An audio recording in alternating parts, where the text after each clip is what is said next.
এক দশক পূর্বেও এখানে কোনো মসজিদ না থাকায় সালাত আদায়ের জন্য মুসল্লিরা পায়ে হেঁটে যেত প্রায় 2 কিলোমিটার পথ। বলছি টাঙ্গাইলের ভুয়াপুর থানার রুহুলিয়াপাড়া গ্রামের কথা।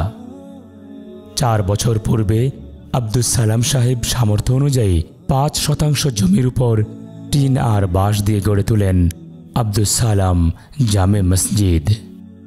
অর্থের অভাবে বানাতে পারেনি অজুখানা এবং টয়লেট। টিউবওয়েলে বয়স্কদের জন্য অজু করাটাও খুব কষ্টসাধ্য। বৃষ্টির সময়ে চালের পানি মসজিদের ভিতর প্রবেশ করে, আর ঝড়ো হাওয়া বইলেই মসজিদ ধসে পড়ার আশঙ্কা করে মুসল্লিরা।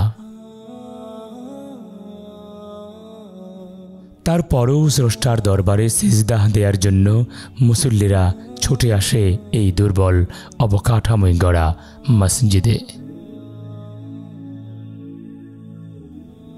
অর্থনৈতিক সংকটে যে জনগোষ্ঠীর স্বাভাবিক জীবনই থমকে দাঁড়ায়, সেই জনগোষ্ঠীর পক্ষে সম্ভব নয় মসজিদটির পুনর্নির্মাণ করা। আমাদের ইচ্ছা আছে কিন্তু সামর্থ্য নেই, সব দিন মজুর, গরিব মানুষ এলাকা। তো কেউ যদি কোনো সদয় ব্যক্তি এই মসজিদটা পাকা করে দেয়, আমাদের এবং এত অঞ্চলের মানুষের আশা আকাঙ্ক্ষা পূর্ণ হবে, এবং আল্লাহর কাছে আমরা দোয়াও করবো তাদের জন্য। আল্লাহ যেন তাদেরকে হায়াত তাইবা দান করে, সেদিন সুস্থ থাকে।